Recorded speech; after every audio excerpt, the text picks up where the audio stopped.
Parents are going to spend time debating today whether children should have a reduced 4-day week at school.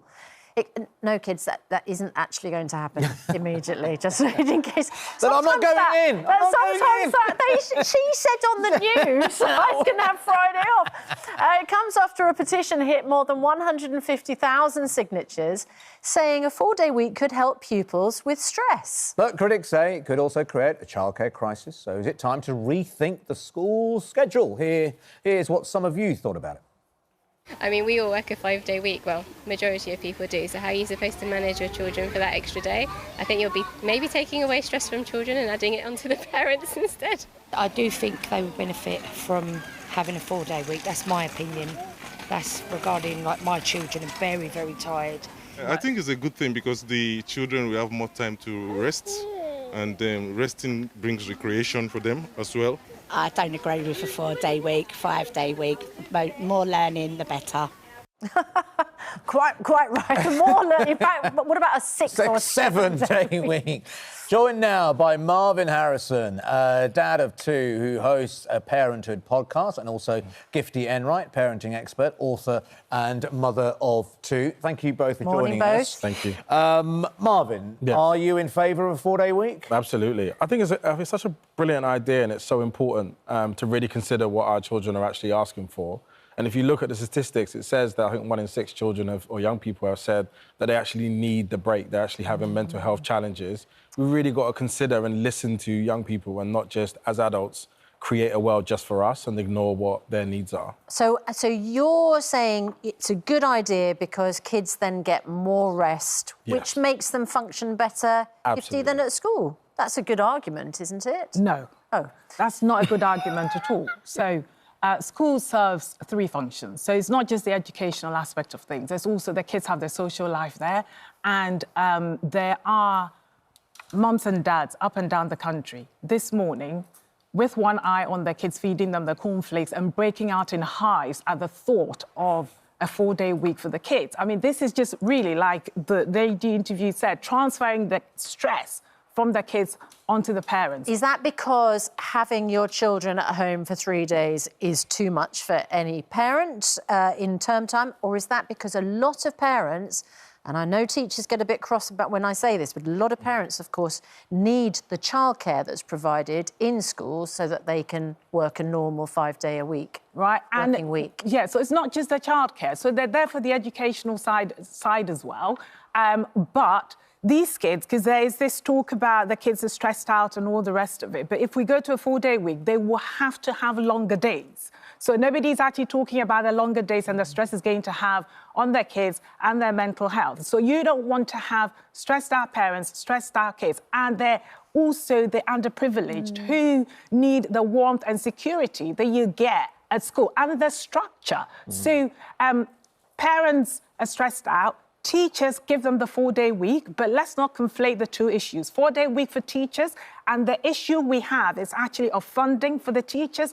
There's issue of bureaucracy for the teachers and the long hours. Let's not try and just move the problem from one side to the other. More funding, 4-day week for the teachers, but not for the kids. Marvin, you say that, you know, our kids are stressed out, and I think particularly over the last 2 years, my goodness, that's been an enormous strain on school children.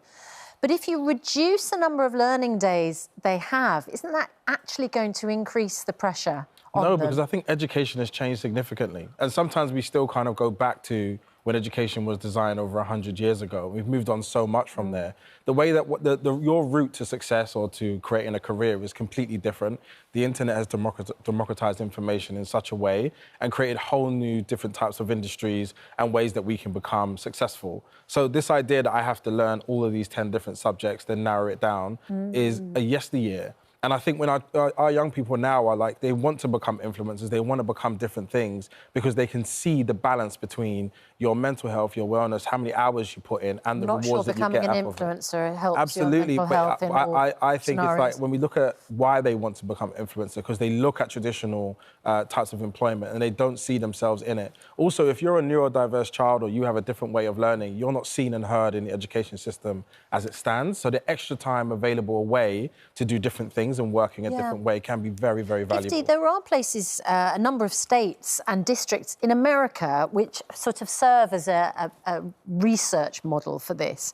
A 4-day week improved attendance because that day off meant that parents could take, and teachers in fact, could do appointments. So you don't then have to take a child out of school on a school day to go to the doctor, to the dentist, whatever other appointment you might need to. So that it had a positive effect on attendance, which you could argue can then, relieve the pressure. Yeah. Those children did more sports, more hobbies, and more chores. That could, relieve the pressure for parents. And also, apparently, the 4-day week meant that children got more sleep. I mean, they'll sleep in on the Friday, won't they, given half the... I mean, my goodness, they'll sleep on a normal day, on a school day, if they're given half the chance. Yeah, so the US, because they've been doing this in the US for some 50 years now, and so there's the other side of the argument. So in Colorado, for example, it increased the juvenile crime rate. So it is not... We're looking at, privileged parents having all this flexibility. Right. Not every parent has got that. So it's either... And some children, actually, their one hot meal is also at school. Yeah. So it's... And their warmth now. Now we're talking about cost of living crisis and everything like that. So keep the children in school, give them the structure that they need, and let's look at what the actual problem is. If we're talking about neurodiverse children, they're not going to cope with the long days. And the Children's Commissioner, they want to, by 2023, have 32.5 days in school for all children. With COVID, the children have missed out anyway. We need to catch up. 4-day week is not solving the problem. This mentality of, we need to catch up, we must do more education, it's so unworkable, and it just ignores, the actual reality of what people can do.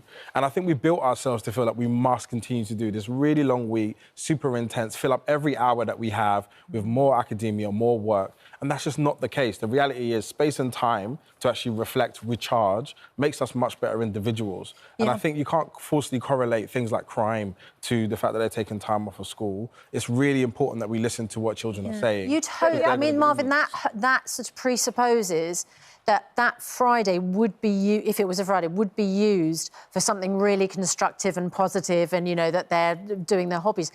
The danger is a lot of kids would just lie on their bed scrolling through. Or they'll be hanging out and TikTok. Doing nothing is a part of doing something, and I feel like why can't they do that nothing at school? Why can't they do that nothing at school? Because that's not what school is designed for. Well, now, I think a healthy alternative would be to say, actually, let's make Fridays a completely free day, and you can do whatever it is at school. So it keeps them in the environment, but they're able to bake, they're able to do art, play football, whatever that is, in a non-competitive way. Yeah. That can be a solution. But what I think we're doing is we're identifying a problem, and we're making everything outside of the problem. I tell you what, I love it when we end a debate with both guests going, I agree with that, because that's a good point to end it. What's remarkable is that this petition got so many signatures that they are actually debating this in Parliament. It's being taken seriously, so we put it on Twitter. And to save them debating it. Exactly right. And here we go. So, should we have a 4-day week at schools? Almost 3/4 say no. 26% in favour of a 4-day week. Well, we'll see what the MPs say later on today. Thank you both very much indeed.